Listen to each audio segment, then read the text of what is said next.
So today I have the pleasure of introducing to you one of my colleagues, Dr. Darrell Kleinke. I've talked a little bit about Darrell previously already. He is really our systems thinker, our systems engineering, our systems processor, but he's a lot more than that. He's a business person as well with a deep background in manufacturing through his time, in particular at Ford Motor Company, and has been a professor of engineering and has been teaching master level engineers in terms of system thinking for a while. And we're fortunate to have him on our team. So, Daryl, first off, thanks for agreeing to be interviewed and being a part of what we're doing here with education. I'm happy to do it. I really think this is a noble cause, so glad to be here. I think that's actually the first time I talked to you about this. That was the word you used, noble. You said, Well, you, you, something needs to be done. We're you trying to do described something. you described it as a noble cause. What I'd love to do, because you've obviously been an educator, which is not at the K-12 level, but you've been an educator and you've been in industry. And so I'd love for you to kind of go back to your 4 days and frame in particular the complexities of what was Ford prior to them deciding that quality had to be improved, and then what that transition was. And I'm going to ask this a big conversation, and we can do it in Yeah. pieces.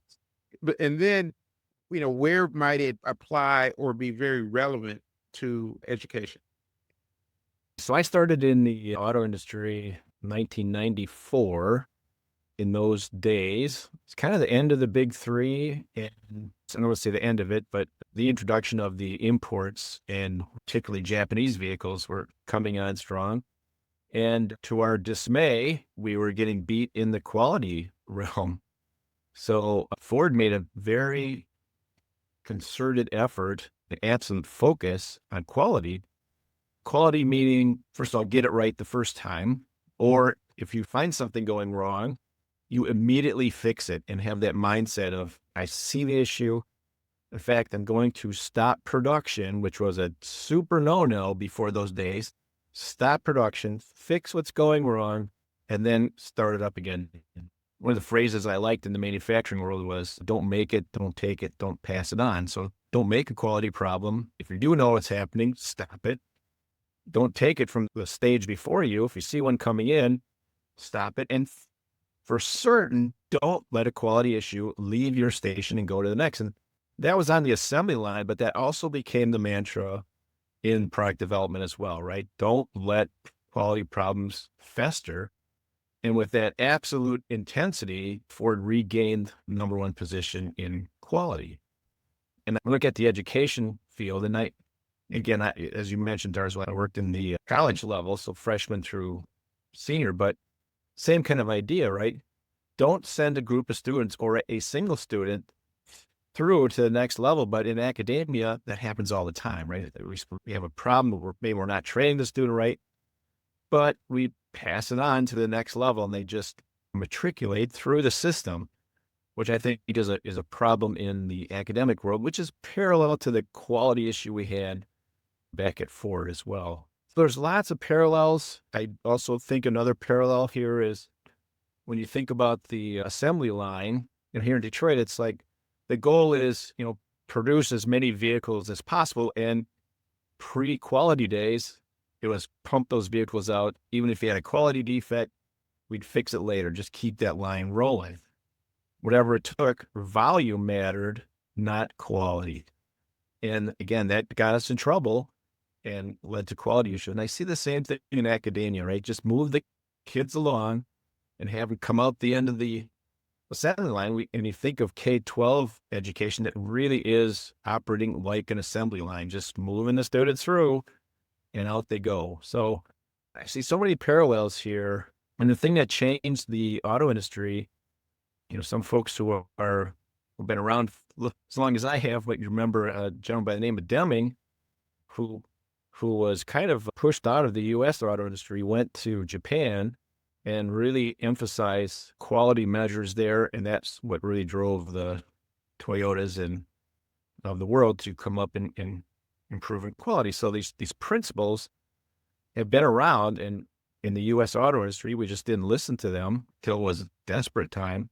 Mm. And these quality principles, I believe, are around education as well, but we have yet to listen to them, in my view. So the parallels between industry, automotive, and academia, I see it all the time.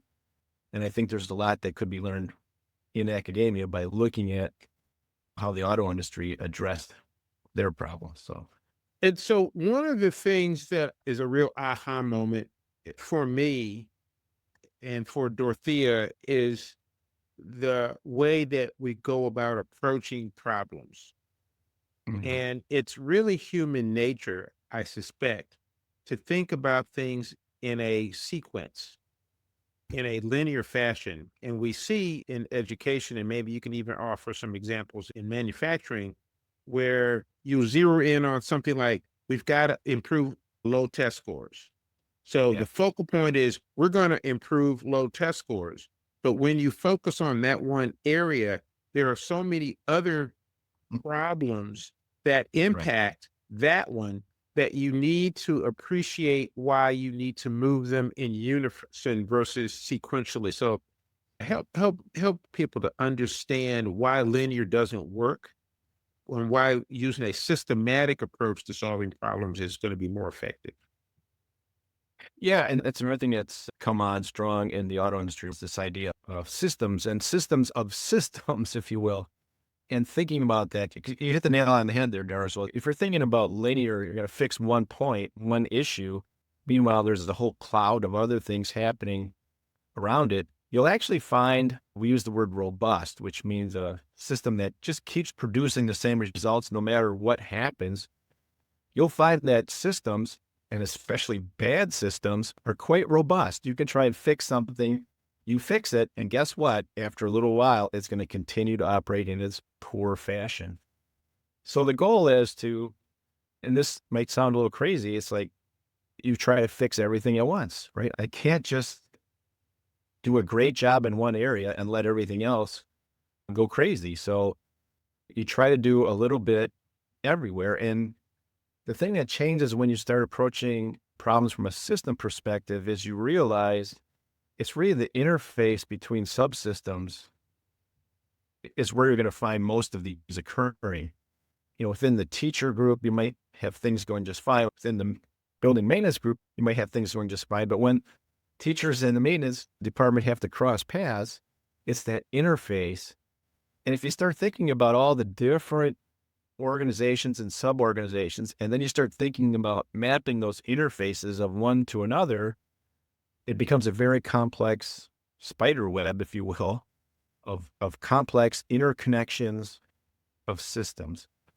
And so when you start to approach it from I'll say a holistic point of view, and sometimes we throw around the word culture, you really need to establish a culture that's consistent throughout the system. Everyone starts to pull in the same direction, or at least have the same objectives. With that system kind of thinking, you slowly but surely start to move in the right direction, as opposed to a linear fix one area that's just going to fall back into its same old mode in a very short period of time. So, I think we have great examples. Dorothea spent a lot of time talking about having been successful in improving the performance in low performing schools. Her mhm. engagement will end. The schools will be significantly improved, but a few years later, they have returned Yep. to their former poor performance. And Yes. because it's a very robust system of poor performance, and it's a cultural question. Yeah. I'm mindful of a couple of stories she tells. One story of a janitor that had a work order to come in and fix a sink or something in a classroom and decided that because he had this work order, he was going to attempt to fix it in the middle of class. So, Right. so he culturally, Yeah. his objective was to do his job. It was not tied to student and teacher success. His objective was misaligned with why the school existed. It's a perfect example. And there are these examples across the board. You know, and what's interesting, and I want to come back and go back into Ford for a second. And well, let me ask you first off, we haven't used the term, but this complexity, it has a specific term that I want you to introduce. in terms of complex problems like this? Oh, yeah, we call these they're known as wicked problems, which means it's a problem that, first of all, doesn't want to get solved.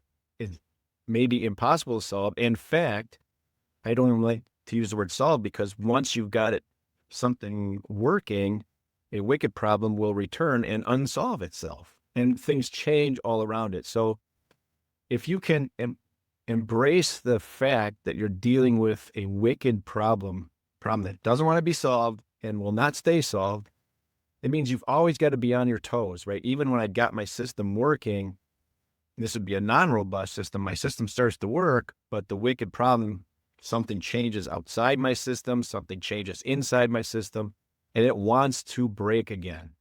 So these are very difficult problems. In fact, that's why I kind of stay away from the word solved, because Right. face it, you can't solve it. You can just tamp it down and keep it under control as best you can, but you've got to always be on your guard because it changes all the time. And if I were to apply that into a school environment, the students that you get every year are going to be different. So Yep. whatever worked with the last group of students is not necessarily going to work with this group of students. You've got teachers that are going to move and shuffle. So Yep. that's going to be a variable that you can't necessarily anticipate. You've got financial pressures that may come into the system. You may have a change in superintendent, a change in school board. You have all of these elements, the economy, that keep Yep. you off balance. And so one of the analogies we draw in our presentations is you want to have the root system of like a 700-year-old sequoia, because you've got to be able to withstand the winds and the forces that are going to want to get you away from what your key purpose in, which has got to be the success of the teacher and the student.